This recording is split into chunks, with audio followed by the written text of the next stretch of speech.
Wednesday tips for leaders of volunteers. And I'm recording this on Labor Day weekend in the United States.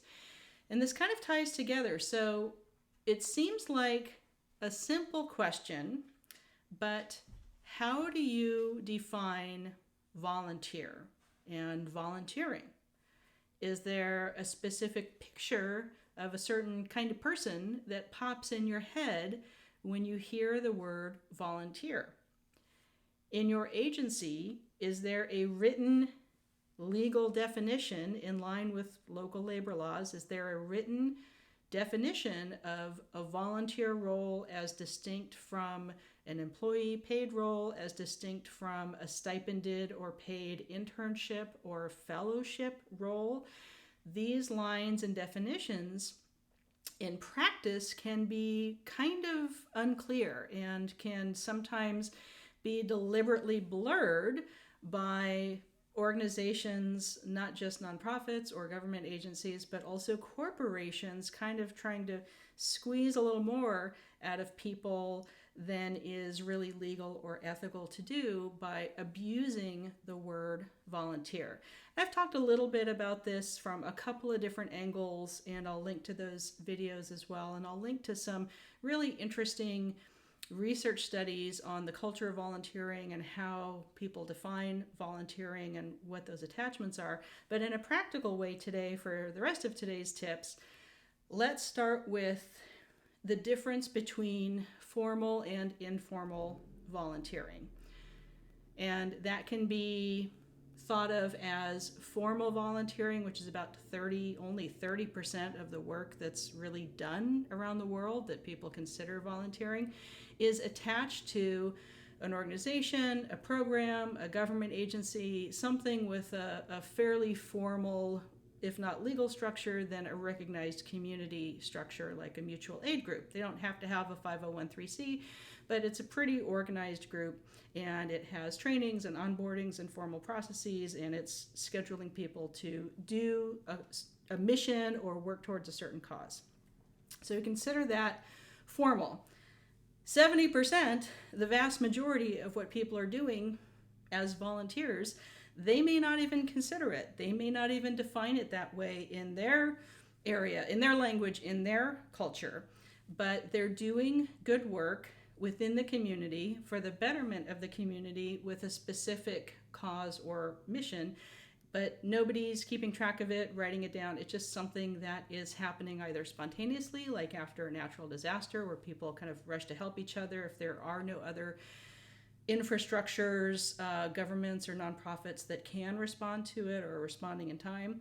But also it can be a part of just daily life as a part of someone's cultural background, as a part of their faith, to just constantly have a sense of being in service to your neighbors and the greater community. Whether or not there's a word for that in different languages also completely varies. Even within English-speaking countries with kind of similar cultural touchstones and touch points, there can be a huge variation. So one prime example, and Martin J. Cowling talks about this, Rob Jackson talks about this. I've had this conversation with Rob and Martin in our Priceless Advice videos, so you can check those out as well. But there's a pretty different use of the word volunteer for the Ulster volunteers in Northern Ireland during the Troubles than I would see my neighbors on a block in San Francisco at our neighborhood park picking up trash and what we consider volunteering. So there can be a paramilitary or a political violence attached to the word volunteer in certain parts of the world. There can be huge mistrust of governments and formal agencies depending on a culture, depending on the societal stability in any certain area. So that can impact whether people define themselves as volunteers or not. So I'm going to invite you to do a pretty simple exercise if you haven't done this before with your agency, which is the next time you do a survey of volunteers and staff, or maybe make a special survey, see how people define volunteers, the volunteers themselves, the paid employees, and do you have interns and fellowships that are kind of stipended or run on grants, or internships that are unpaid for service learning or school credits? All of those things should be clearly understood and, again, learned, taught, trained within the organization, and then expand the survey if you can, or just, anecdotally hear from the community. Maybe have a listening session of what does volunteer mean to people, and depending on what background people are from, again, you're going to get a wider variety of answers the further out into the community you ask the question. If we're talking about organizational structure and the unfortunate tendency for power structures to kind of abuse the word volunteer in a corporate setting, like unpaid internships is a pretty famous topic of a lot of lawsuits, again, here kind of in San Francisco, Silicon Valley area, where major tech corporations are not paying people to do a year of full-time work with them, and it's considered an internship even though they're not in school anymore. It's like your first free job. So there's been some kind of crackdowns and adjustments to labor laws and enforcement to help stuff like that. But another abuse can come from within the nonprofit sector. It's quite common to have sadly low salaries for leaders of volunteers and be expected by company culture to work way more than 40 hours a week. I've been employed myself, and I've worked with agencies where I recommend they don't burn out their staff and their volunteers, but it can be a culture of everybody just is naturally assumed to work 50 or 60 or 70 or 80 hours a week on what's supposed to be a 40-hour-a-week salary. So that is a form of labor law violation. It's a form of wage theft that can happen even to us, and especially to us as leaders of volunteers or working with nonprofits, when we're asked to do something that's pretty close to exactly like our job, like work a special event on the weekend.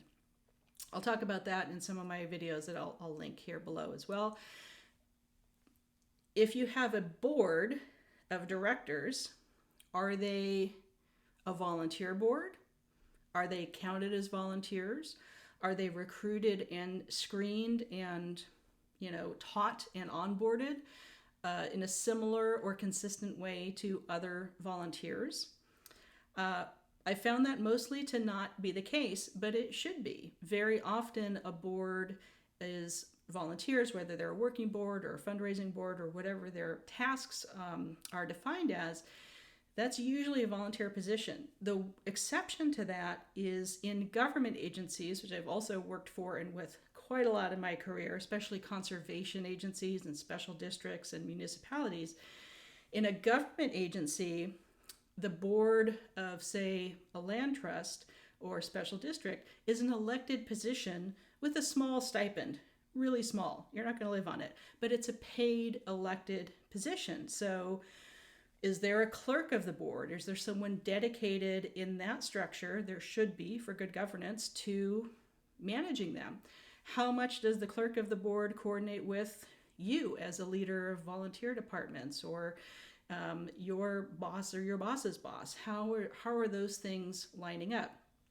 There can very often be an elected board and then an entirely volunteer friends of organization for fundraising for government agencies, or a citizens advisory committee that does just help shape policy and actions for the board to consider.